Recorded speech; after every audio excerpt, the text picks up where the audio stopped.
উপস্থিত আছেন তোমরা চেনো, প্রিয় মুখ। এবং আমি দেখেছি স্যারের একটা বৈশিষ্ট্য, দুর্বার সজীব স্যার, যারাই স্যারের স্টুডেন্ট হয় সবসময় কেন যেন স্যারের সাথে যোগাযোগ রাখে বা টাচে থাকে, এটা কেন হয় জানি না। হয়তোবা স্যারের মধ্যে কোনো জাদুকরি কোনো মহনীয়তা আছে, কোনো বিষয় আছে যেটা স্টুডেন্টদেরকে এভাবে আঁকড়ে রাখে। তো সেই দুর্বার সজীব স্যার থাকবে আজকে ক্লাসে। ক্লাস হবে কারক ও বিভক্তির উপর। আমি স্যারকে ছেড়ে দিব, ফ্লোর দিব, কিন্তু তার আগে দুইটা কথা বলে নিচ্ছি। নাম্বার ওয়ান, তোমরা ওই যে অনেকদিন ধরে প্রি অর্ডার হচ্ছে এবং বাংলা ইংরেজি বইগুলির জন্য তোমরা আমাকে প্রচুর মেসেজ করছো, গ্রুপে অনেকে প্রি অর্ডার করছো। জানিয়ে রাখি একটু আপডেটটা, আমাদের ইংরেজি ক্লাস কাজ কমপ্লিট, এখন বাংলার একটু কাজ শুধু বাকি আছে, এটা 2-1 দিনের মধ্যে হয়ে যাবে। তারপরে আমাদের বই প্রেসে চলে যাবে, বাংলা এবং ইংরেজি। বাংলার যেহেতু কথা হচ্ছে, গত বছর বাংলা ঢাকা বিশ্ববিদ্যালয় ভর্তি পরীক্ষাটা ঠিক যেভাবে হয়েছিল, লিখিত অংশটা পরীক্ষা হওয়ার আগ পর্যন্ত আমরা ঠিক বুঝতে পারিনি যে পরীক্ষাটা কিভাবে হবে। আমরা সবাই একটু কনফিউজ ছিলাম। তো পরীক্ষা হওয়ার পর ঠিক যেভাবে লিখিত অংশটা হয়েছে, আমি আমার বাংলা বইটাতে এবং সজীব স্যার প্রচুর খাচ্ছেন, ঠিক সেইভাবে লিখিত অংশটা দিয়েছি। তার একটি প্যাসেজ থাকবে, একটি অনুচ্ছেদ থাকবে, অনুচ্ছেদ থেকে 4টি প্রশ্ন থাকবে। সেই 4টি প্রশ্নের প্রত্যেকটা মান থাকবে হচ্ছে 2.5 করে, এবং 2.5 করে মানের জন্য যেই লেখাটা লিখতে হবে বা যতটুকু লিখতে হবে ততটুকু পরিমাণে উত্তর দেওয়া হয়েছে। এর সাথে সাথে বাংলা লিখিত অংশে আরো যা যা ছিল তার সবকিছু লিখিততে দেওয়া হয়েছে। অর্থাৎ বই খুললে ট্র্যাডিশনাল পড়া সব বইতেই পাওয়া যায়, কিন্তু লিখিত অংশ নিয়ে তোমাদের টেনশন। এই লিখিত অংশের জন্য আমাদের জুবায়ের্স বাংলা এবং আমাদের জুবায়ের্স ইংলিশ, ইনশাআল্লাহ আমি আশা রাখি এবং আমার দৃঢ় বিশ্বাস, জুবায়ের্স জিকে বইটা যেমন তোমাদের অনেক ভালো লেগেছে, জুবায়ের্স বাংলা এবং জুবায়ের্স ইংলিশটাও ঠিক ততটাই ভালো লাগবে। আর এই জন্য তোমরা যারা এই বইটা আসলে পেজ কলেবরে বেড়ে গেছে, এই বইটার দুইটা বইয়ের দাম হবে 280 করে, কিন্তু তোমরা যারা এখন প্রি অর্ডার দিচ্ছ তোমাদের জন্য আমি 200 টাকা করে বইটা দিতে পারবো। যার ফলে এখনো যারা প্রি অর্ডার করনি, আমাদের গ্রুপে গেলে শুরুতে একটা পিন পোস্ট পাবে, ওই পিন পোস্টে গিয়ে তোমরা বাংলা এবং ইংরেজি প্রি অর্ডার করে ফেলো, তাহলে আমরা ওই অনুযায়ী ছাপাবো এবং তোমাদের তো পৌঁছে দিয়ে আমরা যে কাজটা করব, বাংলা এবং ইংরেজি বইটা তোমাদের হাতে পৌঁছে যাওয়ার পরপরই আমরা যে কাজটা করব, লিখিত অংশ নিয়ে আমরা ক্লাস দিব। ঠিক যেভাবে ক্লাসের পর এক্সাম হচ্ছে ঠিক সেইভাবে এক্সাম। সো তোমরা যারা এখনো প্রি অর্ডার করনি, বইটা প্রি অর্ডার করে ফেলো। করে ফেললেই ভ্যাট ইউনিটের জন্য বাংলাটা আছে না, আচ্ছা প্রি অর্ডার করে ফেলো। প্রি অর্ডার করে ফেললেই আমি তোমাদের ক্লাস, তোমাদের হাতে বই পৌঁছে গেলে ক্লাস নিতে পারবো। আচ্ছা, ডিসিএস গুঞ্জন লিখেছে হচ্ছে, ভাই কবে বলছিলেন 2-3 দিনের মধ্যে কল দিবেন, এখনো কাজ রয়ে গেল। ভাই একটা বই করা যে আসলে, এই যে আজকে যে পরিস্থিতি, আমি আজকে বাসায় নেই এবং আজকে সারা রাত বাসায় যাওয়া হবে না, এখানে কাজ করতেছি, ভোর 6টা পর্যন্ত কাজ করব, এরপরে বাসায় যাব। তো একটা বই করতে গেলে যে আসলে কতটা প্যারার বিষয় সেটা আমরা জানি, তারা জানে আসলে। যেমন প্রি অর্ডার করেছে ভাই কবে, 2-3 দিনের মধ্যে যোগাযোগ করা হবে। আমি বইটা একটু কাজটা শেষ করি, 2-1 দিন সময় লাগবে কাজ শেষ করতে। তোমরা যারা প্রি অর্ডার করনি খুব দ্রুত প্রি অর্ডার করে ফেলো। আর স্পিড নাই, তোমার স্পিড নয়ন কখনোই আমি শুনি নাই স্পিড ঠিক মতো আছে। আচ্ছা, কল্পতরু কবে বইগুলি হাতে পাবো?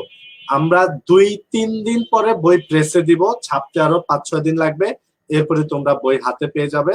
দ্রুত প্রি অর্ডার করে ফেলো। আমি আর কথা না বাড়িয়ে লাস্ট যেটা বলে যাচ্ছি, বই হাতে পাওয়ার পর বাংলা লিখিত এবং ইংরেজি লিখিত অংশ নিয়ে ক্লাস হবে এবং এক্সাম হবে, তাই বইটা হাতে থাকা খুব জরুরি।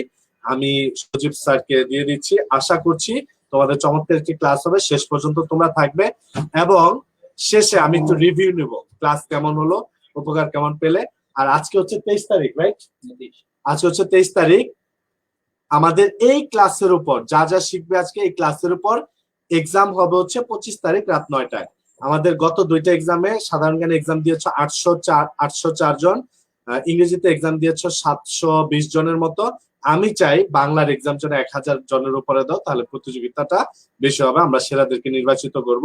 আর অলিম্পিয়াডের ব্যাপারে একটু বলি, জিকে অলিম্পিয়াড যেটা হতে যাচ্ছে, এই অলিম্পিয়াডটা 3টা স্টেপে হবে। তার প্রথম স্টেপটা হচ্ছে আগামী মাসের 27 তারিখে, সেখানে 47 থেকে 71 পর্যন্ত প্রশ্ন হবে।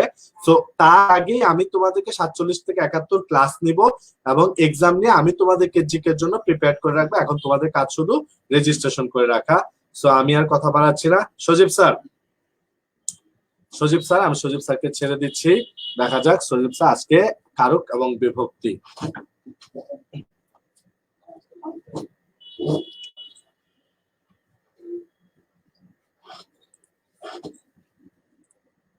Okay sir. আসসালামু আলাইকুম, আশা করি তোমরা সবাই ভালো আছো। আজকে যে কারক ও বিভক্তির উপর যে ক্লাসটা সেটা আমি নিয়ে থাকবো। আশা করি আজকের ক্লাসটা যদি তোমরা সম্পূর্ণ করো তাহলে কারক ও বিভক্তি নিয়ে কোনো সমস্যা থাকবে না এবং কারক ও বিভক্তি নিয়ে যে কোনো ধরনের প্রশ্ন তো তোমরা খুব সহজে দিতে পারবে। তো আমি আর যেহেতু জুবের ভাই অনেক কথা বললো, তো আমি আর কথা না বাড়িয়ে মূল ক্লাসে চলে যাচ্ছি। আতিক মাহমুদ লিখেছো ওয়েলকাম সজীব ভাইয়া, থ্যাংক ইউ ভাইয়া। সজীব স্যার কেমন? জি আমি ভালো আছি। আচ্ছা আমি ক্লাসে চলে যাচ্ছি। তোমরা একটু আমাকে জানাও যে আমার কথা কি ক্লিয়ার শোনা যাচ্ছে কিনা বা স্লাইডটা ঠিক দেখা যাচ্ছে কিনা। স্লাইড দেখা যাবে কিভাবে? এইবার স্লাইড দেখা যাবে।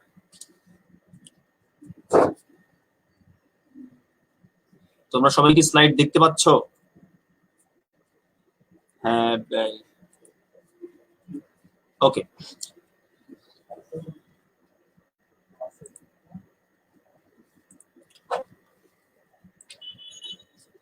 ওকে,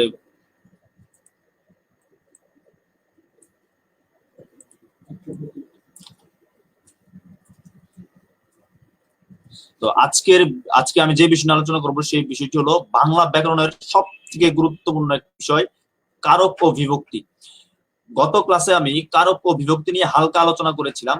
আজকে আমি এই কারক ও বিভক্তি নিয়ে বিস্তারিত আলোচনা করব। তো আজকে যে এই ক্লাসটা হবে, এই ক্লাসটা হচ্ছে জোবায়ের জিকে পেজ থেকে এবং 25 তারিখে এই ক্লাসের উপরেই আমাদের এক্সাম হবে এবং এক্সামটি হবে জোবায়ের জিকে এডুকেশনাল গ্রুপ থেকে। অর্থাৎ ক্লাসটি হচ্ছে পেজে আর এক্সামটি হবে আমাদের গ্রুপে, জোবায়ের জিকে এডুকেশনাল গ্রুপে। আর শুরুতে তোমরা আরেকটি কাজ করে রাখো, আজকের এই ক্লাসটি তোমরা সবাই শেয়ার দিয়ে নাও, শেয়ার দিয়ে ডান লিখে জানাও, কারণ এই ক্লাসের উপরে আমাদের 25 তারিখে এক্সাম হবে। তোমরা সবাই শেয়ার দিয়ে ডান লিখে কমেন্ট বক্সে ডান লিখে জানাও।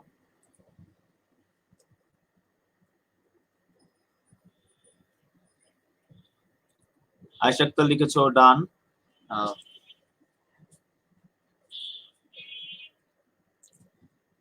এই ক্লাসের উপরেই, আমি আবার বলছি, এই ক্লাসের উপরেই 25 তারিখে আমাদের এক্সাম হবে।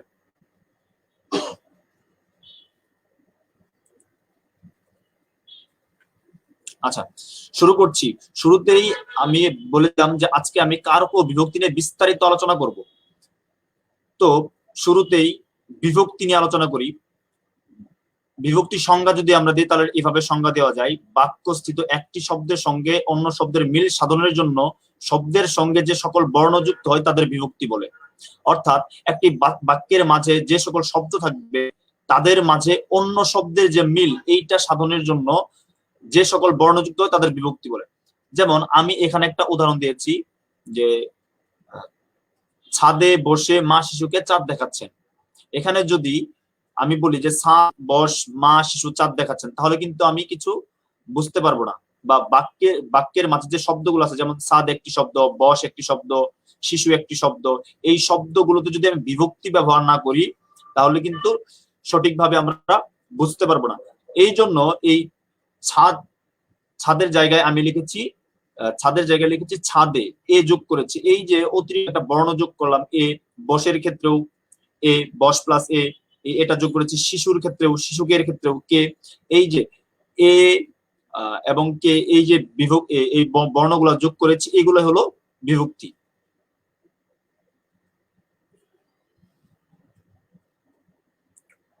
স্লাইডটা মনে ক্লিয়ার হচ্ছে না। স্লাইডটা সাইডে আছে তো, যে মনে হচ্ছে না। দেখি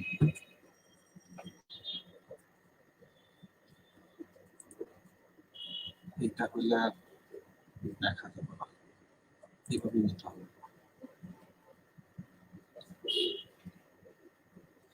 স্লাইডটা বড় করতে হবে। বড় না, একটু বড় না, এটাই ঠিক আছে। এখানে সাইডে ইয়া নাই তো।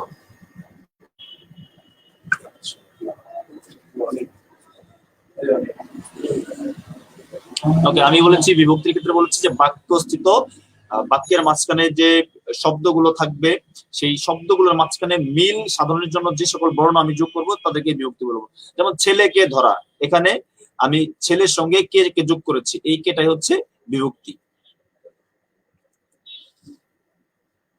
তাহলে আমরা বিভক্তি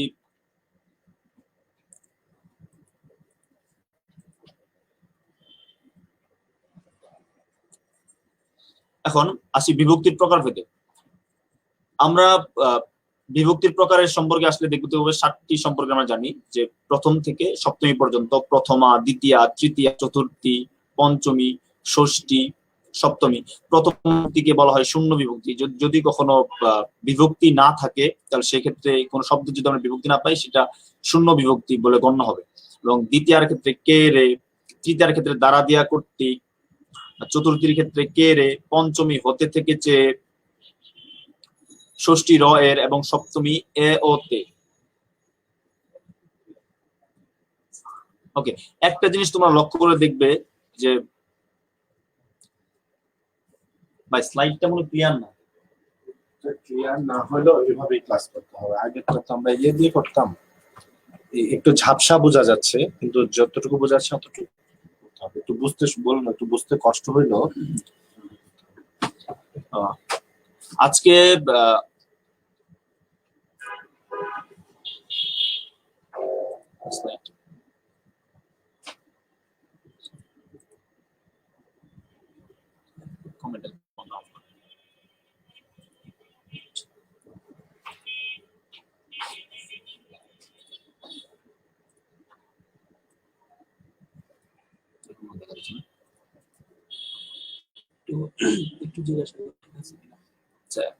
তোমরা এখন কি স্লাইডটা দেখতে পাচ্ছ? অনেকেই কমেন্ট করেছিলে যে স্লাইড জুম করতে বলেছে, স্লাইড বোঝা যাচ্ছিল না। এখন কি দেখা যাচ্ছে বা এখন কি বোঝা যাচ্ছে?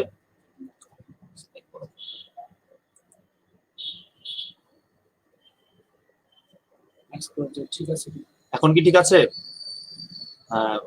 হ্যাঁ, যদি স্লাইডে কোনো লেখা বড় মানে কেটে যায় তখন সেক্ষেত্রে একটু মাইনাস করে দিলে। আচ্ছা আচ্ছা, ঠিক আছে, চলে যাচ্ছি মূল পড়াই আমাদের বিভক্তি নেব। আমি বিভক্তি নিয়ে কথা বলতেছিলাম। তো বিভক্তি আমরা দিলাম 7 প্রকারের: প্রথমা, দ্বিতীয়া, তৃতীয়া, চতুর্থী, পঞ্চমী, ষষ্ঠী এবং সপ্তমী। প্রথমা বিভক্তি যেখানে কোনো বিভক্তি না থাকবে শূন্য বিভক্তি। দ্বিতীয়ার ক্ষেত্রে কে রে, এবং তৃতীয়ার ক্ষেত্রে দ্বারা দিয়া কর্তৃক, চতুর্থী কে রে, পঞ্চমী হতে থেকে চেয়ে, ষষ্ঠী র এর এবং সপ্তমী হচ্ছে এ ও তে।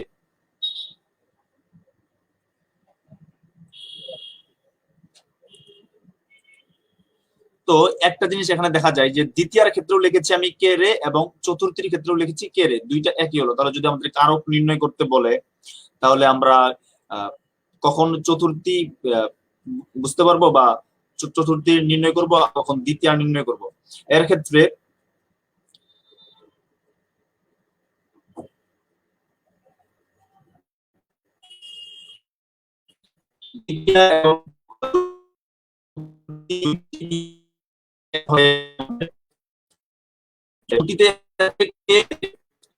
খুব সহজভাবে এই বিষয়টি থেকে বেরোতে পারি।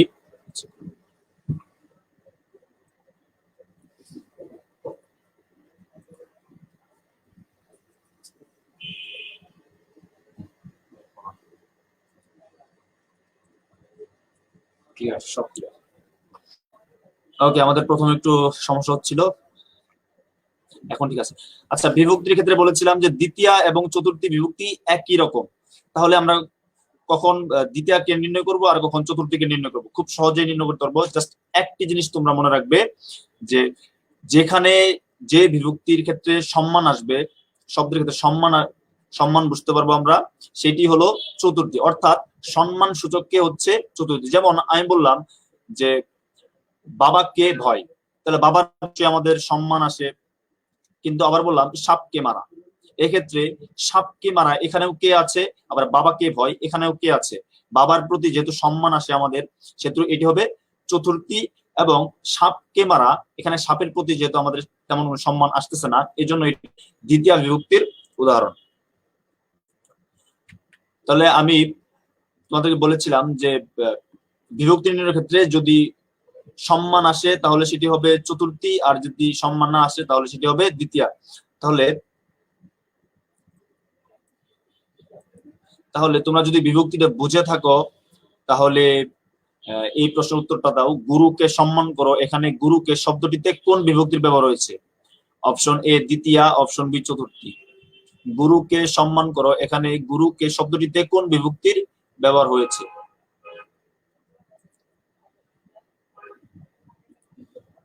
সৈকত লিখেছো বি, সুলতান লিখেছো বি, তাসমিয়া তানহা লিখেছো বি, ফজলে ইলাহি, প্রায় সবাই সঠিক উত্তর দিচ্ছ। শুভ্র লিখেছো বি। ওকে, মাহবুব খান লিখেছো চতুর্থী, হ্যাঁ এটা চতুর্থী। ওকে, তোমরা বিভক্তি কি বুঝতে পেরেছো?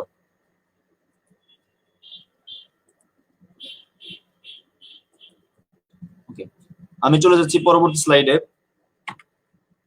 এখন আসলাম আমাদের যে সব থেকে আকাঙ্ক্ষিত বিষয়, সেটি হলো কারক।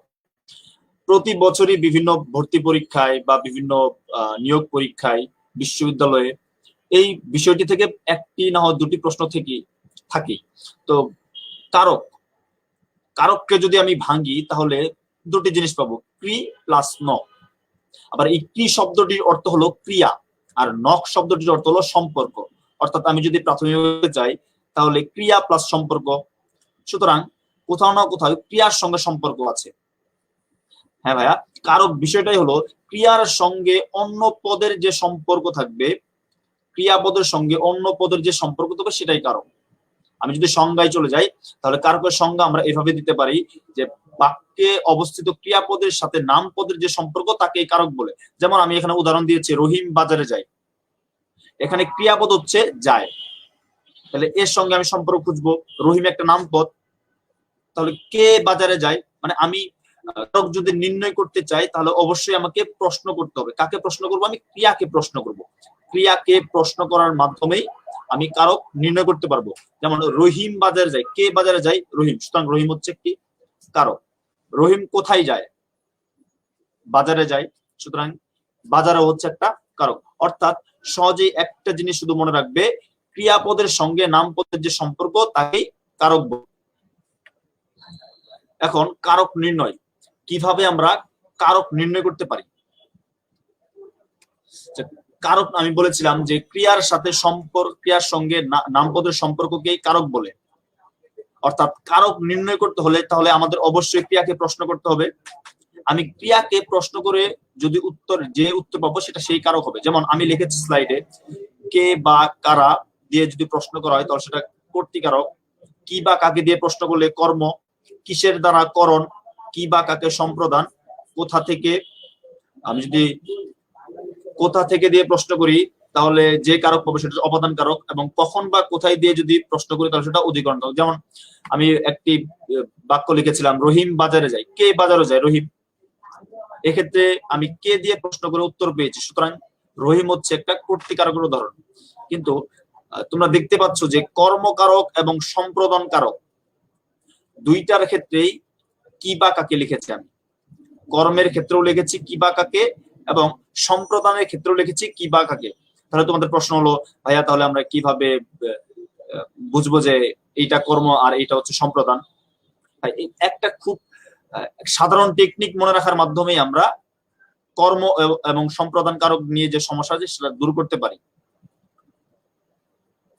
মনে রাখবে, রিটার্ন যদি না, ফেরত যদি না আসে তাহলে সেটা হবে সম্প্রদান, আর যদি ফেরত আসে তাহলে সেটা হবে কর্মকারক। ফেরত আসলে সম্প্রদান, আর যদি ফেরত না আসে তাহলে সেটা কর্ম। যেমন তুমি বাড়ি থেকে বের হয়ে কোচিং এ ক্লাস করতে গেছো, এমন সময় একটা ভিক্ষুককে তুমি ভিক্ষা দিয়েছো, তুমি কি কোচিং এ ক্লাস করা শেষে গিয়ে আবার বলবে যে ভিক্ষুককে বলবে আমার টাকা ফেরত দাও? তাহলে ভিক্ষুককে যদি তুমি কিছু দিয়ে দাও তাহলে সেটা হবে সম্প্রদানকারক। কিন্তু আবার তুমি যখন কাউকে একটা কলম দাও, সেই কলম তুমি আবার ক্লাস শেষে নিয়ে নিবে, সুতরাং এক্ষেত্রে যেটা পাচ্ছ সেটা হচ্ছে কর্মকারক। সহজ কথা, একটা জিনিস মনে রাখবে, যদি ফেরত আসে তাহলে সেটা হবে সম্প্রদানকারক, আর যদি ফেরত না আসে তবে সেটা হবে কর্মকারক।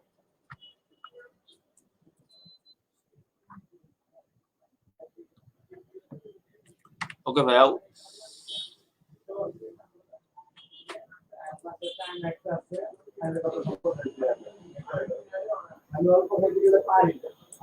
হ্যাঁ, এক্সাম্পল দিচ্ছি ভাইয়া, তারপরে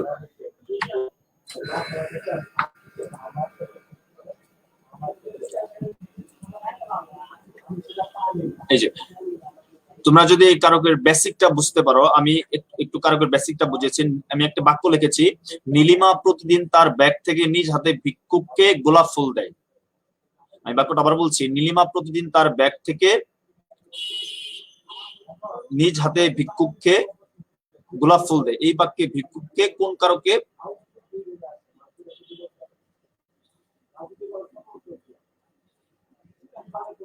আমি বলেছিলাম যদি ফেরত না আসে তাহলে সেটা হবে সম্প্রদান, আর যদি ফেরত না আসে তবে সেটা কর্ম। তোমাদেরকে বলেছি যদি ফেরত আসে তবে সেটা কর্ম, আর যদি ফেরত না আসে তবে সেটা সম্প্রদান। তাহলে নীলিমা প্রতিদিন তার ব্যাগ থেকে নিজ হাতে ভিক্ষুককে গোলাপ ফুল দেয়, এই বাক্যে ভিক্ষুক শব্দটি কোন কারক?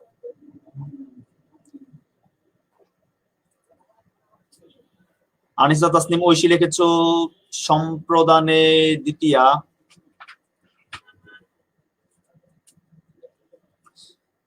সামিয়া সুলতান হচ্ছে সি। সুহানা ইসলাম লিখেছো ভাই ইউসিসিতেও নীলিমাকে নিয়ে উদাহরণ দিতেন। নীলিমা একটা আমার খুব পছন্দের একটা চরিত্র, এই জন্য এই উদাহরণটা দিই।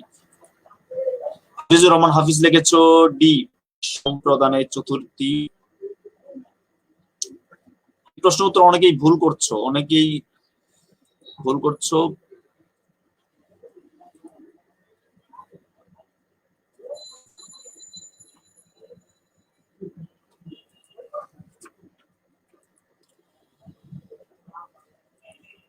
তোমরা যদি তোমাদের বুঝতে কোনো সমস্যা থাকলে অবশ্যই কমেন্টের মাঝখানে জানিয়ে দিবে, প্রশ্ন জিজ্ঞেস করবে। সিমিন মুনতাহা লিখেছো সি। ওকে, আমরা চলে যাই। আমি বাক্যটি বলেছিলাম নীলিমা প্রতিদিন তার ব্যাগ থেকে নিজ হাতে ভিক্ষুককে গোলাপ ফুল দেয়। এই বাক্যে ভিক্ষুকের শব্দটি কোন কারকে কোন বিভক্তি?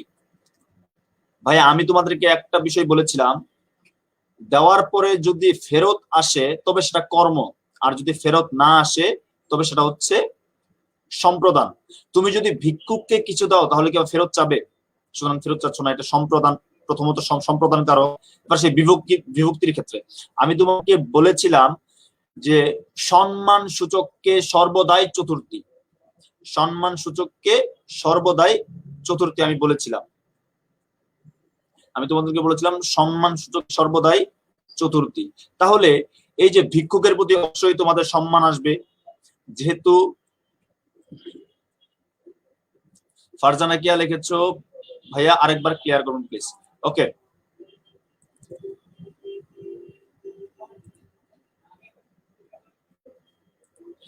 ওকে, আমি তোমাদের বলেছিলাম যে যদি কাউকে কিছু দেওয়ার পরে যদি রিটার্ন আসে তবে সেটা কর্ম, আর যদি রিটার্ন না আসে তবে সেটা হলো সম্প্রদান। তাহলে তুমি ভিক্ষুককে কিছু দিলে অবশ্যই তুমি রিটার্ন চাবে না, তাহলে সেটা অবশ্যই সম্প্রদান কারক। এবং বিভক্তির ক্ষেত্রে বলেছিলাম যদি সমান থাকে, অর্থাৎ সম্মান সূচককে সর্বদাই চতুর্থী। আর একটা তথ্য সবসময় মনে রাখবে, সম্প্রদান কারকের সব সময় চতুর্থী বিভক্তি হয়। তাহলে নীলিমা প্রতিদিন তার ব্যাগ থেকে নিজ হাতে ভিক্ষুককে গোলাপ ফুল দেয়, এই বাক্যে ভিক্ষুকের শব্দটি হবে সম্প্রদানে চতুর্থী।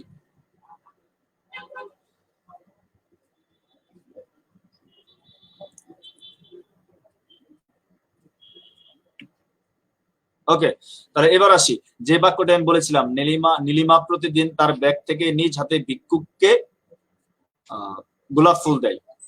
তাহলে এখানে যদি আমি প্রত্যেকটি কারক নির্ণয় করি, তাহলে কে গোলাপ ফুল দেয়? নীলিমা। আমি বলেছিলাম কে বা কারা দিয়ে প্রশ্ন করলে যে উত্তর পাবো সেটা হলো কর্তৃকারক, সুতরাং নীলিমা হচ্ছে কর্তৃকারকের উদাহরণ। কখন বা কোথায় দিয়ে প্রশ্ন করলে যে কারক হয় সেটা হলো অধিকরণ কারক। তাহলে সেক্ষেত্রে প্রতিদিনটা হলো, সেক্ষেত্রে প্রতিদিনটা হচ্ছে অধিকরণ কারক। আবার কোথা থেকে দিয়ে প্রশ্ন করলে যে উত্তর পাবো সেটা হচ্ছে অপাদান কারক।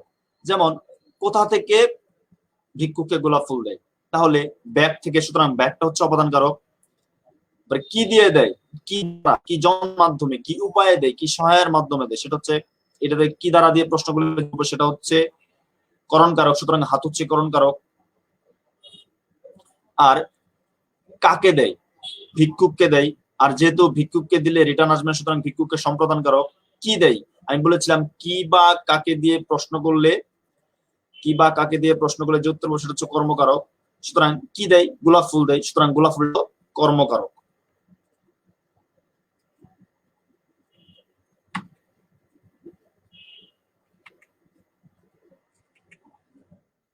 ওকে, এবার আমরা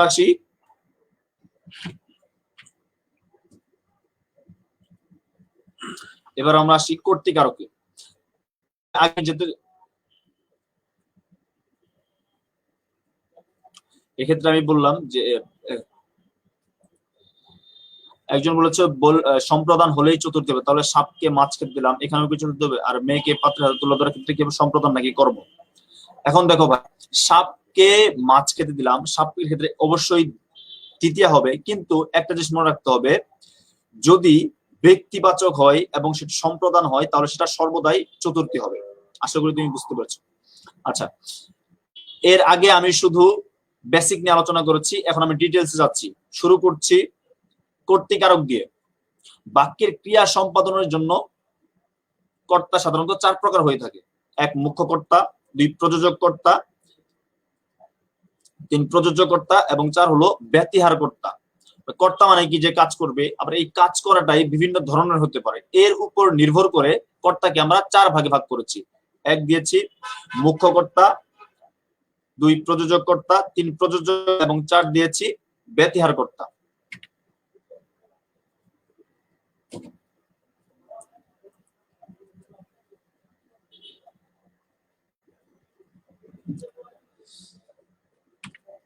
ওকে, প্রথমে আসলাম মুখ্য কর্তায়।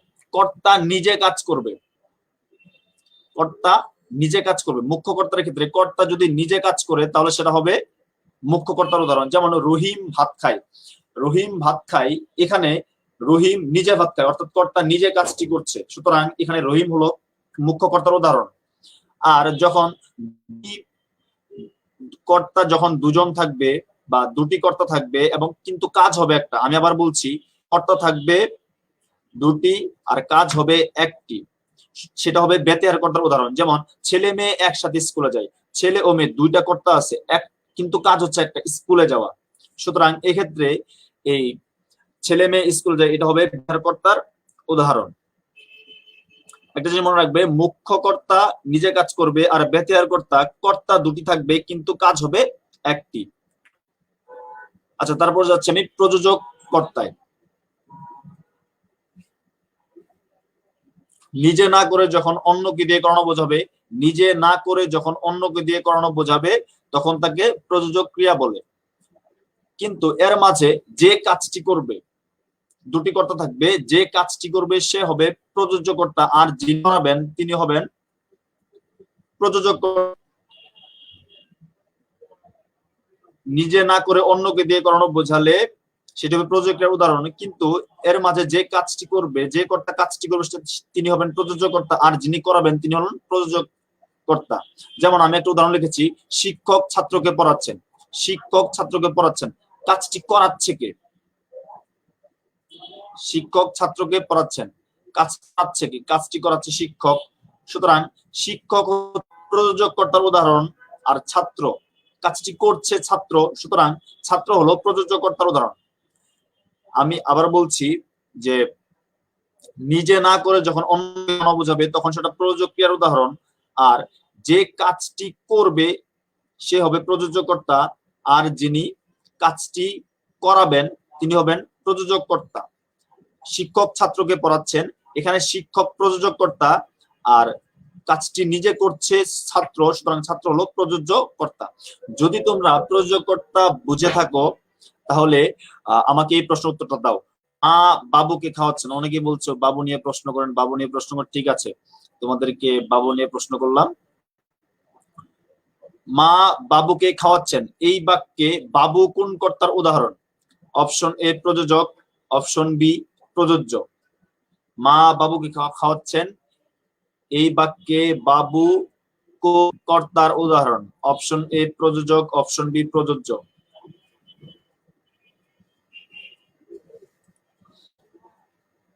নুসরাত জাহান সন্ধ্যা লিখেছো বি।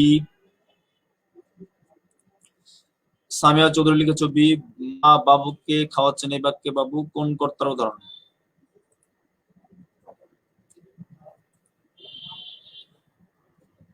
আমাতুল্লাহ ইশিতা লিখেছো বি প্রযোজ্য।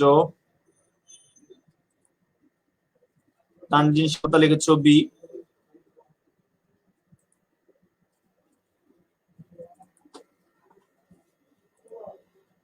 ফাতেমা তাসনিম দিয়া লিখেছো প্রযোজ্য। প্রায় সবাই নাহিদুল ইসলাম রাফি লিখেছো বাবু খাচ্ছে। কার বাবু খাচ্ছে? তানজিব হাসান তান লিখেছো অপশন এ প্রযোজক। কেন ভাইয়া প্রযোজক হবে কেন? আমি তোমাদেরকে বলেছিলাম যে কাজটি যে করাবে তিনি হবেন প্রযোজককর্তা, আর যে কাজটি করবে সে হবে প্রযোজ্যকর্তা। তাহলে এই ক্ষেত্রে মা বাবুকে খাওয়াচ্ছেন, খাওয়াচ্ছে কে? মা, সুতরাং মা হবে প্রযোজককর্তা, কিন্তু কাজটি করছে খাচ্ছে কিন্তু বাবু, সুতরাং বাবুটা হবে প্রযোজককর্তা। সজীব ভাই আমি আপনার মিত হয় আমার কমেন্ট করে দিয়েছি।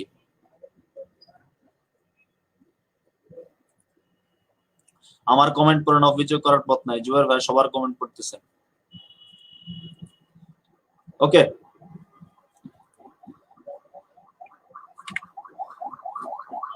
এবার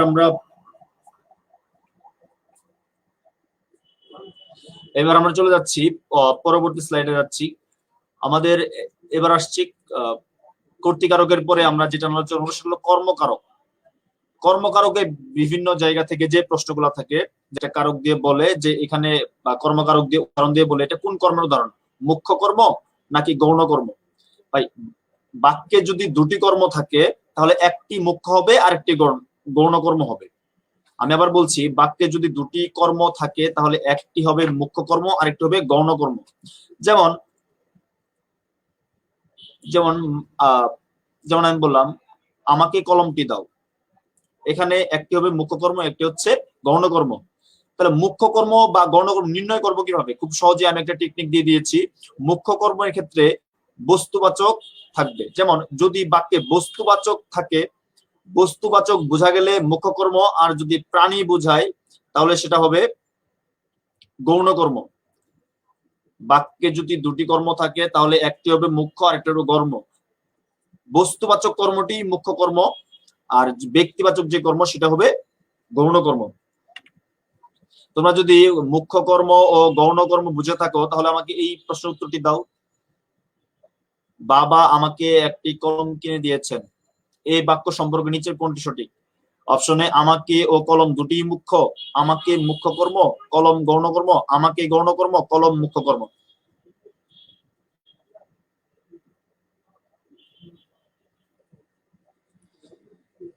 লামিয়া সুলতান আলাবুল লিখেছো কলম মুখ্য। মোহাম্মদ আকরাম হোসেন লিখেছো আমাকে গৌণ কর্ম, কলম মুখ্য কর্ম।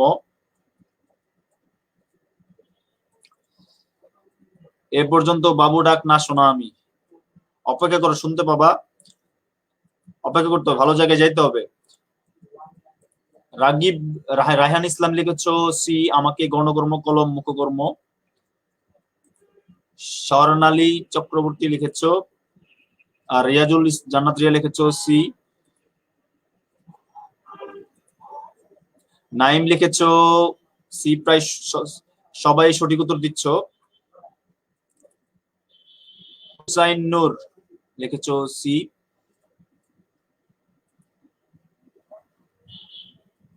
কলম মুখ্য কর্ম, আমাকে গৌণকর্ম। ওকে,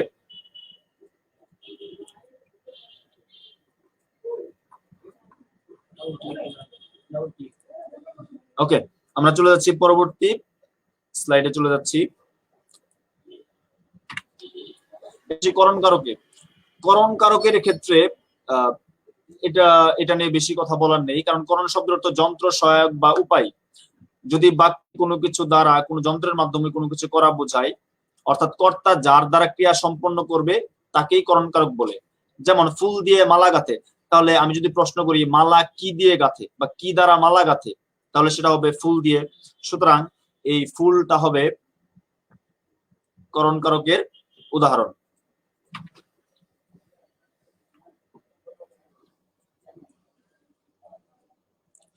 আচ্ছা, সম্প্রদান কারক। সম্প্রদান কারক আমি বলেছিলাম, প্রথমে আলোচনা করেছি যে কর্তা যাকে সত্য ত্যাগ করে কিছু দান করে তাকে সম্প্রদান কারক বলে। যেমন ভিক্ষুককে পয়সা দাও, ভিক্ষুককে পয়সা দাও, এক্ষেত্রে ভিক্ষুককে কিছু দিলে আমি ফেরত যেহেতু পাবো না, আমি বলেছি টেকনিক দিয়ে দিয়েছি যে ফেরত আসলে কর্ম, ফেরত না আসলে সম্প্রদান। এর আগে আমি আলোচনা করেছি, আমি পরে। তাহলে তোমাদের জন্য একটি প্রশ্ন, ধোপাকে কাপড় দাও, ধোপাকে কাপড় দাও, এখানে ধোপাকে কোন কারকে কোন বিভক্তি? ধোপাকে কাপড় দাও, এখানে ধোপাকে কোন কারকে কোন বিভক্তি?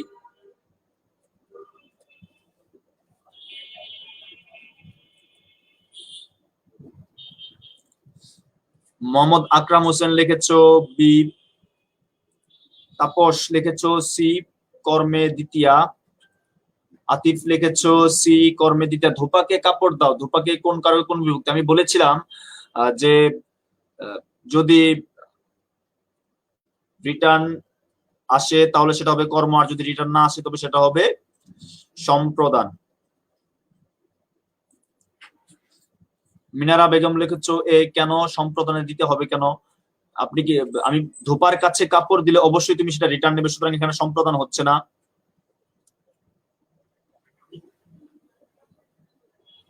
ওকে, ধোপাকে কাপড় দাও,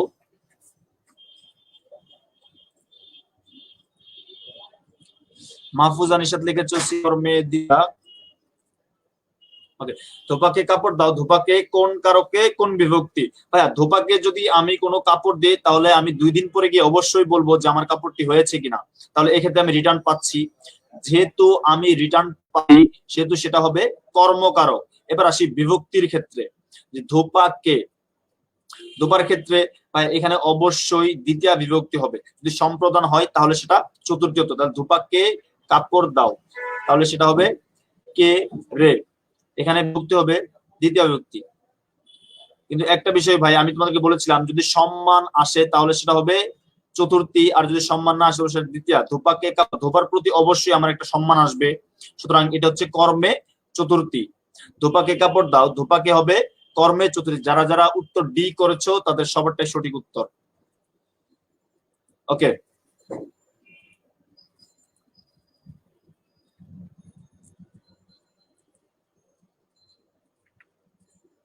এবং আমি তোমাদের অপাদান ও কারক নিয়ে এর আগে আলোচনা করেছিলাম, যে সহজভাবে বুঝেছিলাম যদি যোগ বোঝায় তাহলে সেটা হবে, যদি যোগ বোঝায় তাহলে সেটা হবে অধিকরণ, আর যদি বিয়োগ বোঝায় তাহলে সেটা অপাদান। যেমন আমি উদাহরণ দিয়েছিলাম যে তিলে তৈল আছে, যেহেতু যোগ বোঝাচ্ছে তাহলে সেটা হবে অধিকরণ কারক। আর তিলে তৈল হয়, অর্থাৎ তিল থেকে তৈল হয়, তিলটাকে ভাঙলে, তিলটাকে মাইনাস করলে তৈল হয়, এক্ষেত্রে এটা হবে অপাদান কারক। তাহলে তোমরা যদি অধিকরণ ও অপাদান বুঝে থাকো তাহলে তোমাদের জন্য একটি প্রশ্ন, যে বাঘটি এফডিসি থেকে সুন্দরবন গেল, এই বাঘকে সুন্দরবন কোন কারকে কোন বিভক্তি? বাঘটি এফডিসি থেকে, বাঘটি এফডিসি থেকে সুন্দরবন গেল, এ বাঘকে সুন্দরবন কোন কারকে কোন বিভক্তি?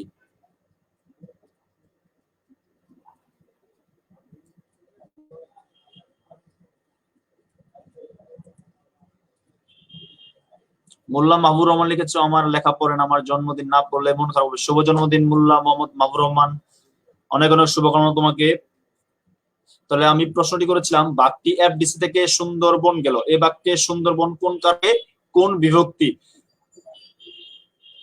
বাক্যটি এফডিসি থেকে সুন্দর, তোমরা খুব মনোযোগ দিয়ে দেখো যে কোথা থেকে মাইনাস হয়ে কোথায় গিয়েছে।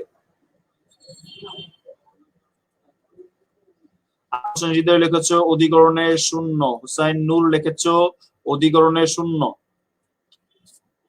বাক্যটি এফডিসি থেকে সুন্দরবন গেল, এই বাক্যে সুন্দরবন কোন কারকে কোন বিভক্তি? আমি তোমাদের বলেছিলাম যদি যোগ বোঝায় তাহলে সেটা হবে অধিকরণ, আর যদি বিয়োগ বোঝায় তাহলে সেটা হবে অপাদান। আর বলেছে বিভক্তির ক্ষেত্রে বলেছিলাম যদি যেখানে বিভক্তি থাকবে না সেটা হচ্ছে শূন্য বিভক্তির আওতায় পড়বে, এবং প্রথমা বিভক্তিকেই শূন্য বিভক্তি বলা হয়। এমডি সাদিক হাসান লিখেছো ভাইয়া আমারটা পড়েন না, পড়ে দিয়েছি।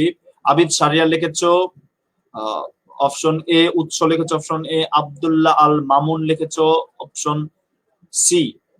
অপশন সি কেন ভাইয়া? অপাদানে পঞ্চমী হবে না তো, কারণ তোমাকে দেখতে হবে যোগটা কোথায় হয়েছে। বাক্যটি এফডিসি থেকে সুন্দরবন গিয়েছে, এফডিসি থেকে মাইনাস হয়ে সুন্দরবন গিয়েছে, সুতরাং মাইনাস হয়েছে এফডিসি তে, প্লাস হয়েছে সুন্দরবনে, সুতরাং সুন্দরবন হচ্ছে অধিকরণ কারক, আর সুন্দরবনে কোনো বিভক্তি নেই, সুতরাং এটি হবে অধিকরণে শূন্য।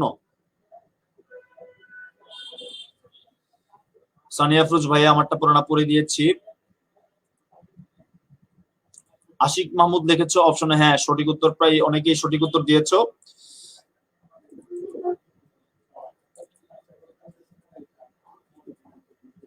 ইমরান আল ফারাবি লিখেছো ভাইয়া আমারটা পড়েন না কেন? ইমরান পড়ে দিয়েছি আপনারটা।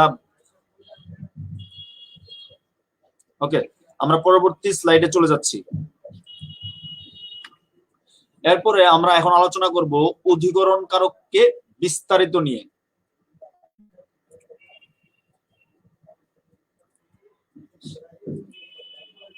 সাজিদ হাসান লিখেছিলে যে ভাইয়া অপাদান কারকটা আবার বোঝাই দিয়ে। ভাই অপাদান বিষয়টা হলো যেখান থেকে মাইনাস হবে সেটা হচ্ছে অপাদান, মানে প্লাস হবে সেটা হচ্ছে অধিকরণ। যেমন আমি উদাহরণটা দিয়েছিলাম যে এফডিসি থেকে সুন্দরবন গেল বাসটি, সুতরাং মাইনাস হচ্ছে এফডিসি তে 50টা বাস ছিল, সেখান থেকে একটা বাস চলে গিয়েছে সুন্দরবনে, সুন্দরবনে যোগ হয়েছে আর এফডিসি থেকে মাইনাস হয়েছে, সুতরাং এফডিসিটা হলো অপাদান আর সুন্দরবনটা হবে অধিকরণ। ওকে, অধিকরণ কারক নিয়ে বিস্তারিত আলোচনা করছি যে অধিকরণ কারক 3 প্রকার: কালাধিকরণ, আধারাধিকরণ, ভাবাধিকরণ। আমি আবার বলছি অধিকরণ কারক প্রধানত 3 প্রকার: কালাধিকরণ, আধারাধিকরণ, ভাবাধিকরণ। যেমন আমি আবার মার্ক করে দিয়েছি, কালাধিকরণের ক্ষেত্রে লিখেছি কাল, কালে লাল করে দিয়েছি, আধারাধিকরণে আধারে লাল করে দিয়েছি, ভাবাধিকরণে ভাবে লাল করে দিয়েছি, যে সহজ ভাবেই মনে রাখতে পারবে, সহজ ভাবেই একটা সমাধান করতে পারবে যদি টেকনিক তুমি একটু মনোযোগ দিয়ে আমার কথা শোনো। কালাধিকরণে কি আছে দেখো তো, যদি আমি মার্ক করি, যদি আমি কালাধিকরণকে মার্ক করি, কালে যদি মার্ক করি, কাল মানে কি? সময়। কাল মানে হলো সময়। তাহলে যে অধিকরণ কারক দ্বারা কোন সময় যাবে, যে অধিকরণ কারক দ্বারা সময়কে নির্দেশ করবে সেটা হচ্ছে কালাধিকরণ, সেটা হবে কালার অধিকরণ কারক। যেমন সকালে ঘুম থেকে উঠি, সকালে ঘুম থেকে উঠি, সকাল একটা, যেহেতু এটা একটা সময় বোঝাচ্ছে, একটা কালকে নির্দেশ করছে, সুতরাং এটা হবে কালাধিকরণের উদাহরণ। আর আধারাধিকরণের ক্ষেত্রে আমি মার্ক করেছি আধারে, আধার মানে কি? জায়গা, আধার মানে হলো জায়গা, অর্থাৎ যে অধিকরণ কারকের মধ্যে, যে অধিকরণ কারকের মাঝখানে কোনো জায়গা বোঝাবে, জায়গাকে নির্দেশ করবে, যে অধিকরণ কারক দ্বারা কোনো জায়গাকে নির্দেশ করা হবে সেটাই আধারাধিকরণ উদাহরণ। যেমন পুকুরে মাছ আছে, পুকুর একটা জায়গা, এবং যেখানে মাছ আছে পুকুর একটা জায়গা, সুতরাং জায়গা হবে, সুতরাং এটা হবে আধারাধিকরণের উদাহরণ। ভাবাধিকরণের ক্ষেত্রে আমি ভাবে দাঁড় করছি, অর্থাৎ ভাব থাকবে, সাপেক্ষ ভাব যেমন একটার জন্য আরেকটা হয় এমন বোঝাবে। যেমন আমি যদি বলি যে কান্নায় শোক মন্দীভূত হয়, অর্থাৎ একটার জন্য আরেকটা হলে এরকম যদি সাপেক্ষ ভাব থাকে তাহলে সেটাই হবে ভাবাদিকরণ কারক। তাহলে তোমরা যদি অধিকরণ কারকের প্রকার সম্পর্কে বুঝতে পারো তাহলে এই প্রশ্নটির উত্তর দাও যে মোবাইলে মিসড কল আসে, এখানে মোবাইল কোন কারক? ভাবাদিকরণ, কারাদিকরণ, আধারিকরণ। এবং এই প্রশ্নটি কিন্তু 2014 সালে সি ইউনিটে এসেছিল যে মোবাইলে মিসড কল আসে, এখানে মোবাইল কোন কারক? ভাবাদিকরণ, কালাদিকরণ নাকি আধারাদিকরণ?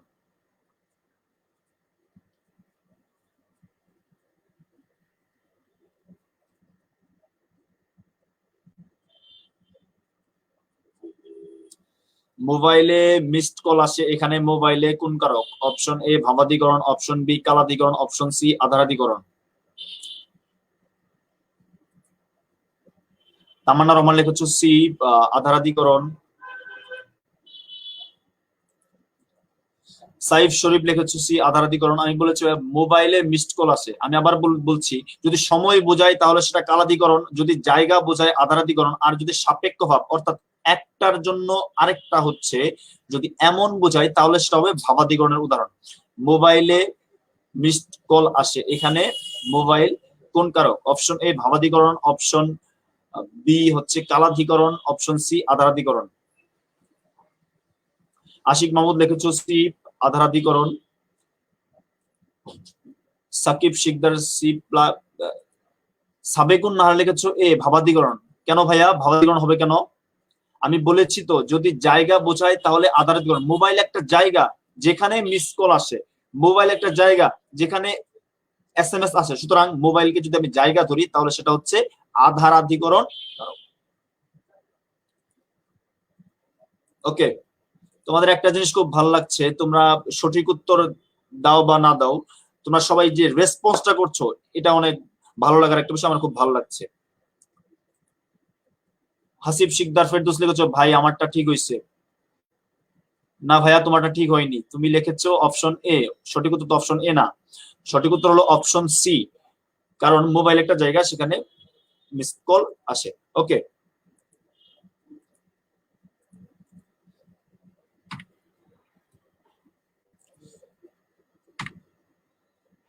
পরবর্তী স্লাইড আমি চলে যাচ্ছি। এখন যদি আমি আধারাদিকরণ, কালাধিকরণের কোনো প্রকার নেই, ভাবাদিকরণের কোনো প্রকার নেই, প্রকার আছে আধারাদিকরণের। এই আধারাদিকরণ আবার 3 প্রকার।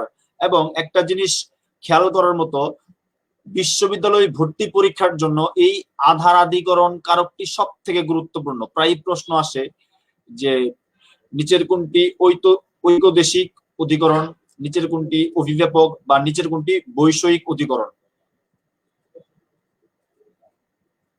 ওকে, আধারাদিকরণ 3 প্রকার, ঐকদেশিক, অভিব্যাপক, বৈষয়িক। ভাইয়া খুব সহজে একটা টেকনিক মনে রাখবো, জাস্ট একটা লাইন মনে রাখবো, তাহলে আধারাদিকরণ নিয়ে আমাদের কোনো আর সমস্যা থাকবে না। যেমন ঐকদেশিকের পাশে আমি লিখেছি ফাঁকা, অর্থাৎ যদি ফাঁকা থাকে, যেমন পুকুরে মাছ আছে, এখানে পুকুরের প্রত্যেকটা অংশ জুড়ে কিন্তু মাছ নেই, পুকুরে শ্যাওলা আছে, পানি আছে, আরো অনেক কিছু প্রজাতির প্রাণী আছে, সুতরাং ফাঁকা আছে। যেহেতু ফাঁকা আছে সেটা হবে ঐকদেশিক অধিকরণ। আর অভিভাবকের ক্ষেত্রে বলেছি যে ভরাট। মহিমা রহমান অনেকদিন পর দেখলাম আপনার coaching of UCC, thank you. Okay, ঐকদেশিকের ক্ষেত্রে ফাঁকা থাকলে ঐকদেশিক, আর যদি ভরাট বোঝায় তাহলে সেটা অভিব্যাপক।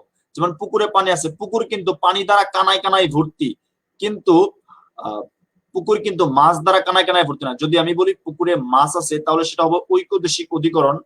আর যদি বলি পুকুরে পানি আছে, তাহলে সেটা হবে অভিব্যাপক অধিকরণ উদাহরণ। আর খুব সহজেই বৈষয়িক অধিকরণটা আমরা বুঝতে পারবো, যদি বিষয় থাকে, যদি বিষয় বোঝায় তাহলে সেটা হচ্ছে বৈষয়িক অধিকরণ। যেমন আমি বললাম যে ছেলেটি অঙ্কে কাঁচা, সুতরাং আমি এখানে একটি বিষয়ের কথা বলেছি যে বিষয় সে কাঁচা, সুতরাং এটা হবে বৈষয়িক অধিকরণ।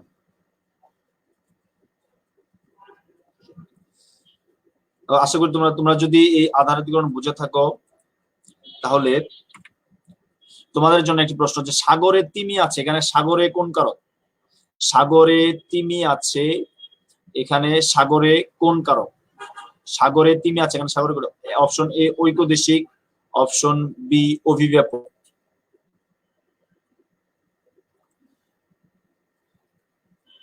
অপশন এ ঐকদেশিক, অপশন বি অভিব্যাপক। সাগরে তিমি আছে, এখানে সাগর হচ্ছে সাগরে কোন কারক? সাগরে তিমি আছে, এখানে সাগরে কোন? অপশন এ ঐকদেশিক, অপশন বি অভিব্যাপক। তিলোত্তমা বলেছো অপশন এ ঐকদেশিক, খালেদ হাসান তানিম লিখেছো ঐকদেশিক, আব্দুল মজিদ লিখেছো অপশন এ ঐকদেশিক, মহামিনুল লিখেছো অপশন এ ঐকদেশিক, প্রায় সবাই সঠিক উত্তর দিচ্ছ। ফারিয়া আফরিন লিখেছো বি অভিব্যাপক। কেন ভাইয়া এটা অভিব্যাপক হবে কেন? সাগরের তিমি, সাগরের প্রত্যেকটি জায়গাতে কি তিমি আছে? সেখানে অবশ্যই ফাঁকা আছে। কিন্তু আমি যদি বলতাম সাগরে লবণ আছে বা সমুদ্রে লবণ আছে, তাহলে কিন্তু সেটা হতো অভিব্যাপক, কারণ সমুদ্রের পানি হচ্ছে লবণাক্ত। সুতরাং সাগরের তিমি আছে, এখানে সাগরে হবে ঐকদিক অধিকরণের উদাহরণ।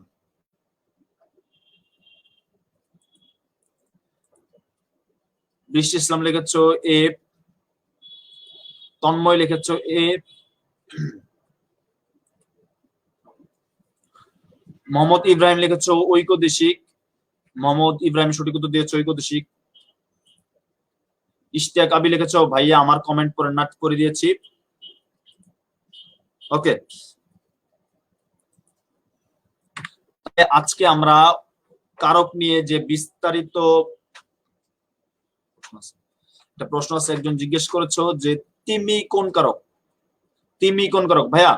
যদি জায়গা বোঝালে সেটা অধিকরণ কারক, আর সাগরের জায়গাটার মাঝখানে হলো ওই সাগরে হবে ঐকদেশিক কারক, আর তিমি হবে সাগরে কি থাকে, কি দিয়ে প্রশ্ন করলে আমি যদি উত্তর পাই তাহলে সেটা হবে কর্মকারক। সুতরাং তিমি কোন কারক? তিমি হলো কর্মকারক, কারণ কি দিয়ে প্রশ্ন করলে আমি উত্তর পাচ্ছি, সাগরে কি থাকে, তিমি থাকে, সুতরাং তিমি হচ্ছে কর্মকারক।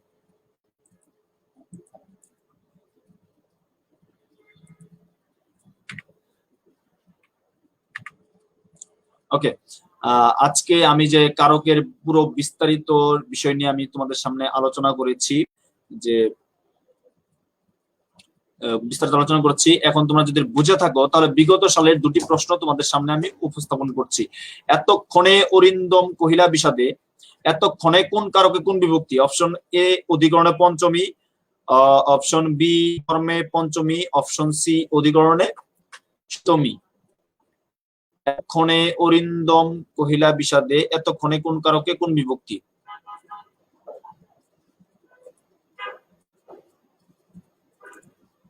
আনিকা আঞ্জুম লিখেছো সি অধিকরণ সপ্তমী। এতক্ষণে আমি বলেছিলাম যদি সময় থাকে তাহলে সেটা কালাধিকরণের অধিকরণ হবে। নয়ন লিখেছো সি অধিকরণের সপ্তমী। পলাশ লিখেছো সি অধিকরণের সপ্তমী। এতক্ষণে অরিন্দম কহিলা বিষাদে, এতক্ষণে কোন কারকে কোন বিভক্তি? ভাইয়া যদি কখন কোথায় দিয়ে প্রশ্ন করে উত্তর পাই তাহলে সেটা হচ্ছে অধিকরণ কারক, আর এতক্ষণে এ ও তে থাকলে সপ্তমী বিভক্তি। সুতরাং এই এতক্ষণে হবে অধিকরণে সপ্তমী বিভক্তির উদাহরণ।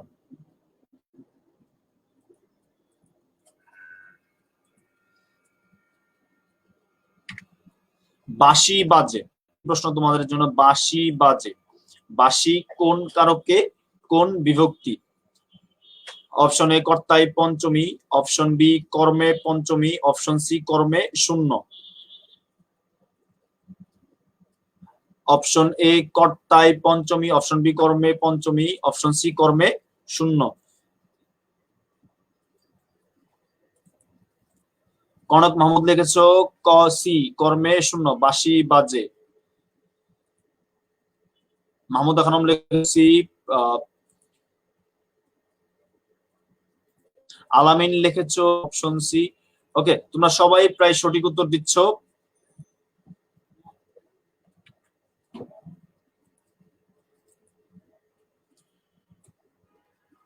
বাঁশি বাজে, বাঁশি কোন কারক বিভক্তি? ভাই আমি যদি কি দিয়ে প্রশ্ন করি তাহলে উত্তর পাচ্ছি কি বাজে, বাঁশি সুতরাং কর্ম, প্রথমত এটা কর্মকারক, আর বাঁশিতে কোনো বিভক্তি নেই, সুতরাং এটা হবে কর্মে শূন্য, অর্থাৎ অপশন সি হলো সঠিক উত্তর। আজকে আমি তোমাদের এই কারক ও বিভক্তি নিয়ে বিস্তারিত আলোচনা করেছি। আশা করি তোমরা সবাই এখন কারক ও বিভক্তি নিয়ে যে তোমাদের দ্বন্দ্ব ছিল, যে বুঝতে সমস্যা হতো, তোমরা সবাই এখন কারক ও বিভক্তি নিয়ে প্রশ্ন আছে উত্তর করতে পারবে। তোমাদের মঙ্গল কামনা করে আজকে আমি বিদায় নিচ্ছি। ধন্যবাদ সবাইকে। তোমাদের সামনে তোমাদের সামনে আসবে আমাদের সবার প্রিয় জুবায়ের ভাই। জুবায়ের ভাই তোমাদের সামনে কথা বলবে। ধন্যবাদ সবাইকে। আসসালামু আলাইকুম।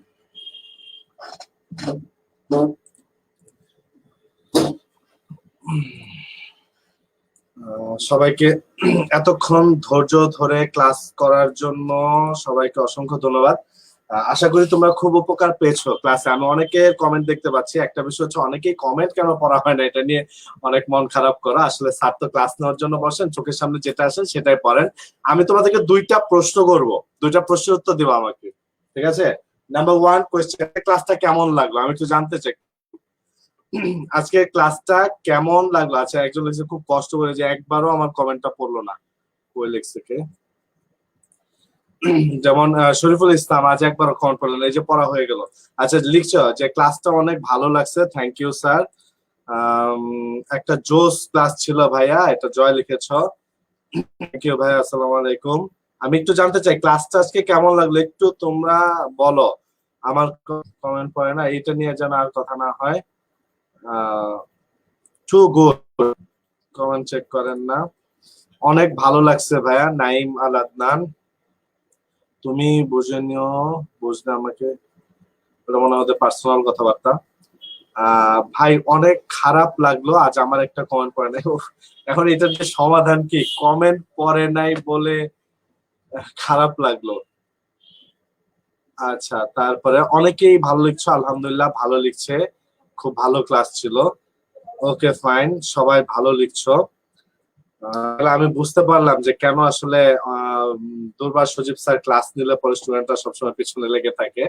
স্যারকে তোমরা সবসময় পাবা এবং তোমাদের যত সমস্যা আছে সব সমস্যা নিয়ে স্যারকে বিরক্ত করবা, নক করে যাবা।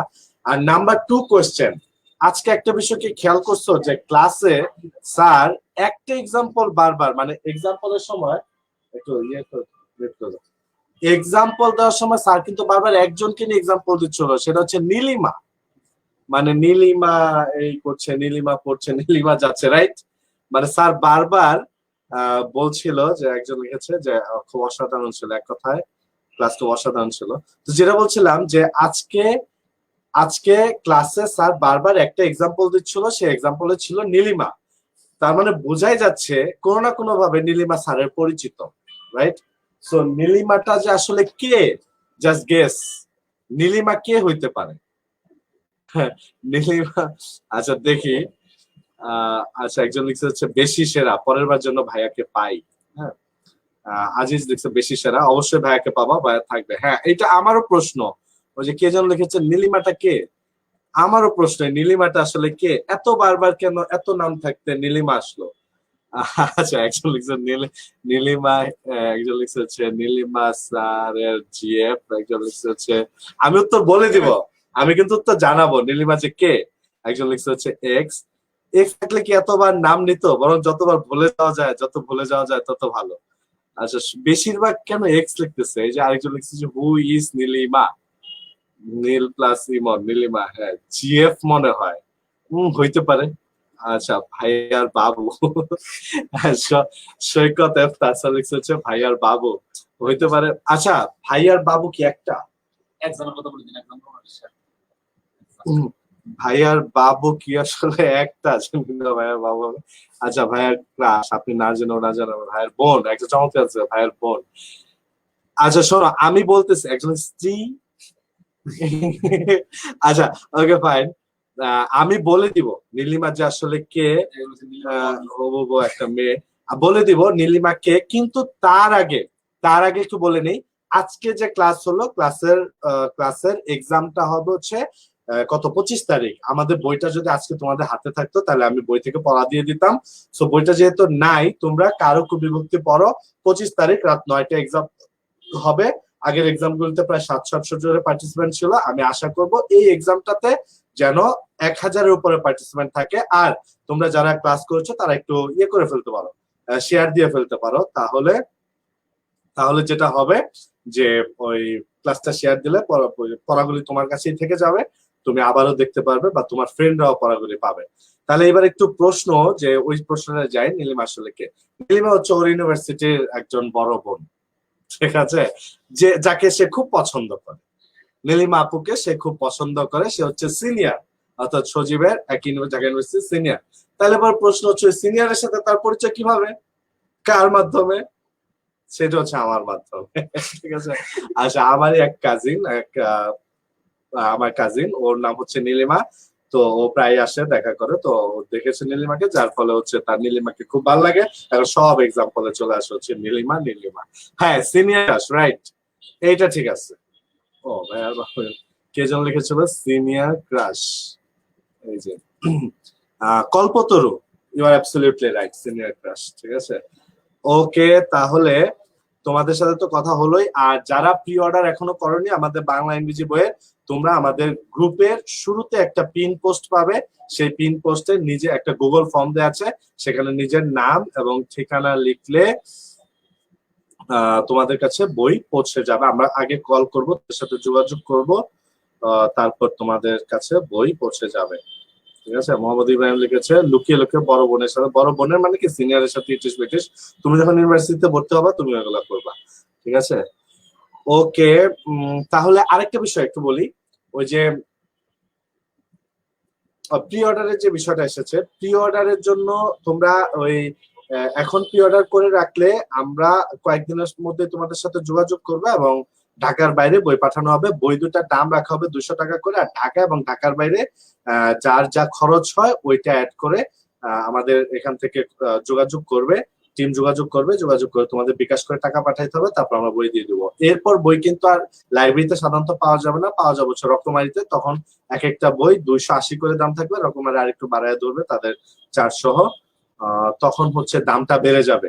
এই জন্য যারা এখনো প্রি অর্ডার করনি, তবে এতটুকু আস্থা রাখতে পারো আমরা বইয়ে যা কাজ করেছে, যে সময় লাগছে, একটা বেস্ট বই পাবে এবং পেয়ে ভালো লাগবে। বিশেষ করে রিটেন অংশটা নিয়ে কোনো টেনশন থাকবে না। আমরা রিটেন অংশে ক্লাস দিব, সেই ক্লাস সেই বই থেকে পড়া দিয়ে দিব এবং আমরা এক্সাম দিব। সো বইটা যত তাড়াতাড়ি তোমাদের হাতে থাকবে তত ভালো, ঠিক আছে। ধন্যবাদ। আচ্ছা, একজন লিখছে আমরা নীলিমা আপুকে দেখতে চাই। আমরা নীলিমা আপুকে দেখানোর ব্যবস্থা করতে পারবো ইনশাল্লাহ, আশা করি ভবিষ্যতে হবে। ওকে, কি যেন লিখছে